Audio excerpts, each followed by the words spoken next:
hours are 8:30 to 4:30, Monday through Friday. Please listen to the following menu options so that we may better assist you. Wait while I transfer your call.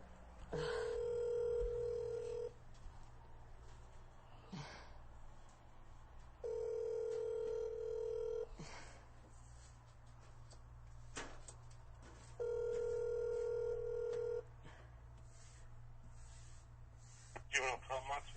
Hey, Mark, it's Candace Hargrove. I talked to you earlier. How are you? Yeah. I talked to my attorney about the service, that didn't occur for the 17th of December hearing, and so he wanted me just to confirm with you that that you didn't see any service in my file until December the 21st for the February 4th hearing.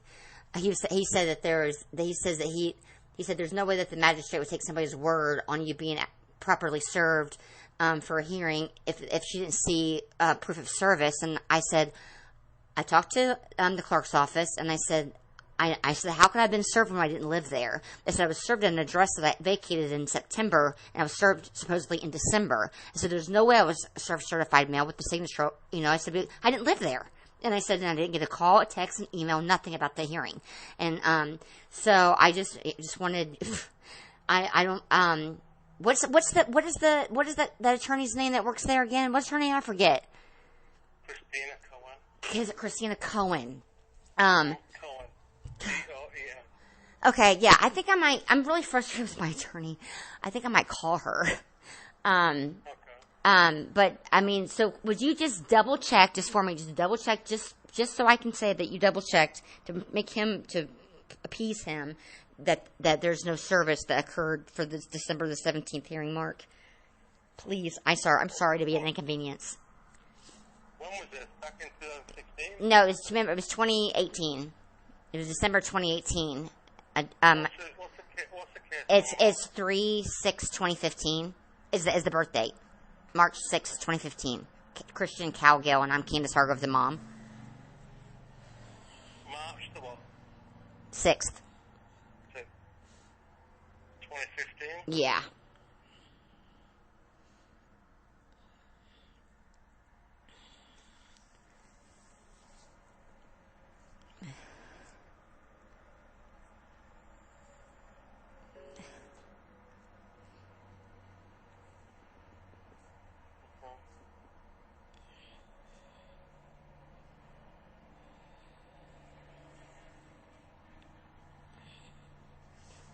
What service are we looking at? We're looking for service for the December the 17th hearing for 2018.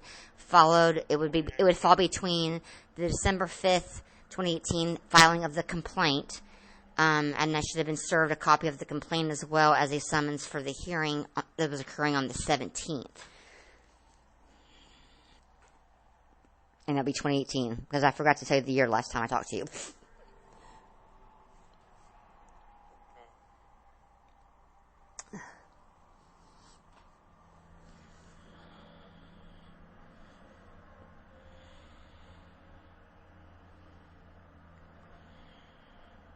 Shelter care. Yeah, the shelter care hearing. And it wasn't an emergency because it didn't happen within 24 hours. And like I told you before, it didn't happen within 72 hours of the time cutoff that it was supposed to happen on day 12. So after filing the complaint, it should have happened within 72 hours of filing the complaint if it wasn't an emergency.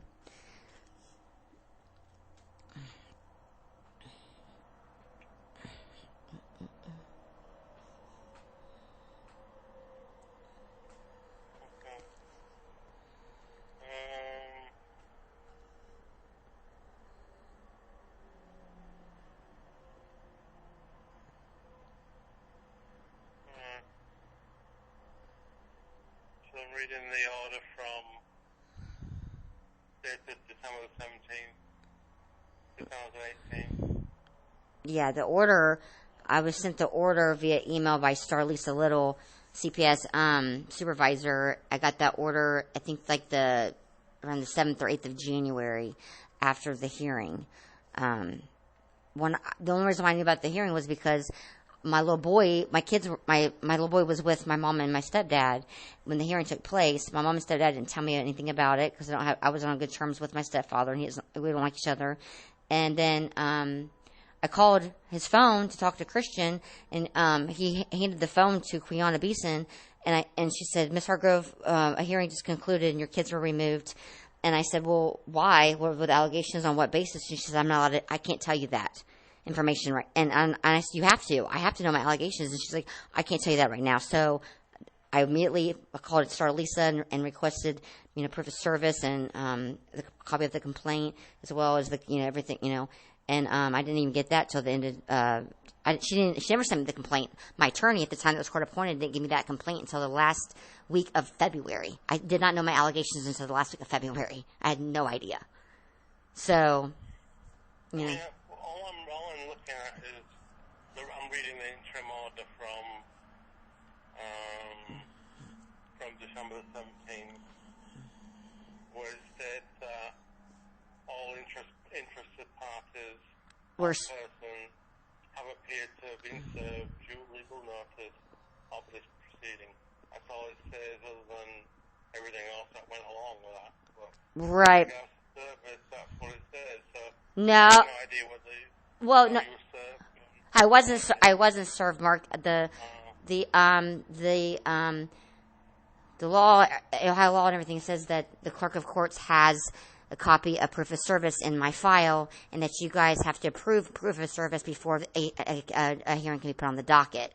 So, you have to have proof of service. If you have proof of service with every other hearing, you have to have proof of service for that hearing. And if you don't, You might want to get your attorney to come down and take a look at the case, check it to see whether the service was. Well, you told me it wasn't earlier, and you said that the first thing of service that you saw was for December the 21st. Then it was rejected on December the 28th, I believe, failed. And then it went into a publication serving for the February 4th hearing. You told me that you had no other proof of service in my file. That was the first one earlier today. Right. Yeah, 12/21. Yeah. And personal service by process server. yeah, you said it failed on the 28th or something? And then it was,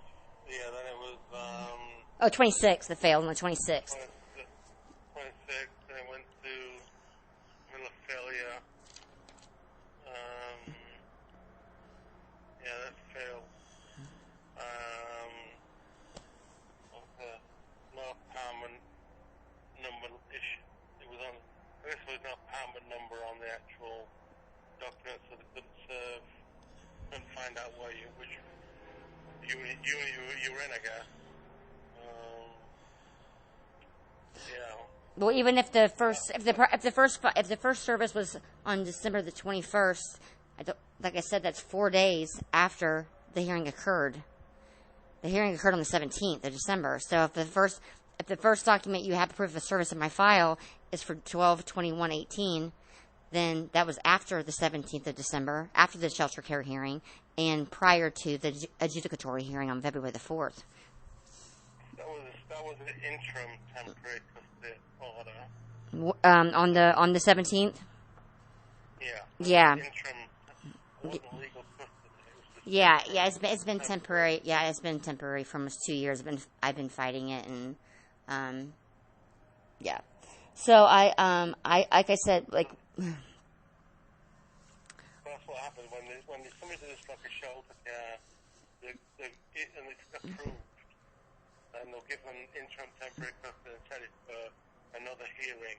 Yeah, they were supposed to give me a hearing by day 7 after the shelter care hearing occurred if I wasn't served and my kids were removed, so I could defend myself and request for them, be restored to me and defend myself against the allegations. One, I didn't know the allegations because I was never given the allegations, and two, I was never even. I requested a 7-day hearing to Star Lisa CPS. I said, listen, it wasn't an emergency hearing. I said, you had to give me. If it was an emergency hearing, you had to have a hearing for me by day 3. If it was not an emergency, you had to give me a hearing by day 7 after the hearing occurred. And I requested that day 7 hearing, and I was denied.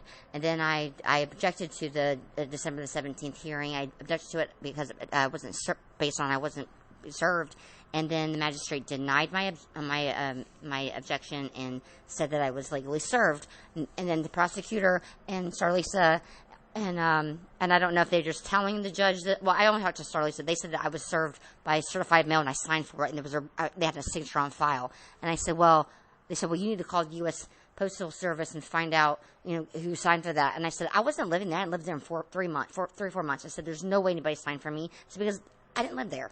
And I was like, and there's no way you have my signature because it never happened. I didn't even know about the hearing until I called to talk to my son, and my stepdad handed the phone to you. So, I mean, I'm just, I've had a lot of injustice in this case, and I just, I'm very aggravated. Reunification is happening on Thursday, but, there's nothing that can, nothing can make up for what happened, so. But like I said, there's nothing I can show right now. Because it was interpreted obviously, because if it's an emergency hearing, like a shelter care, there's no time to serve people. It's done there and then, basically. Yeah, an emergency hearing, you filed the complaint, and emergency hearings happens within 24 hours of the complaint being filed. If it is not an emergency on the complaint, then the hearing takes place within 3 days of the 72 hours of the complaint being filed. That hearing didn't happen until day 12 after the complaint being filed. So there was definitely no emergency. There was no urge to remove my kids because why would they wait till day 12 to schedule the hearing? From the complaint being filed, We received the complaint on the 5th. Yeah, exactly. And the hearing looks like The 17th, 12 days later. It was supposed to, the latest it could have occurred, like I said, emergency 24 hours, non-emergency 72 hours. So, when I saw that, when that happened, and I was saying, hey, I didn't start on with that 7-day hearing, and I was denied, I said, this doesn't feel right. Like it spooked me. It was like, things are happening that's not supposed to be happening. So when you be a clerk of courts, like, are you interested in law, or how does that even work when you decided you want to, what are the, requirements or the credentials that you need to be in the clerk of courts? What made you decide to do that? What's the question? Huh? I'm sorry, what was the question? I said, what made you decide to be a clerk of courts, and what did you have to? What did you have to do to be able to get your job? What was your credential? I just went to college. I went to Sinclair in criminal justice. Okay. This job came up, and here I am. So are you going to do something is this a stepping stone, or to something? You want to do something else, or are you where you want to be, or? I'm happy where I'm at right now. Yeah, well, you're really good at it, and you know the law, and you understand it. I've talked to you a million times. I told you I've called a million, and I would talk to you, and you always help me, and you explain the order, and you've read it to me and stuff, and you've just been wonderful. I'll tell your supervisor. I'm gonna call, and I'm gonna say I'm gonna give you a good thing because you deserve it. You're wonderful. I appreciate it. No problem, Mark. You're wonderful. You too. Bye bye.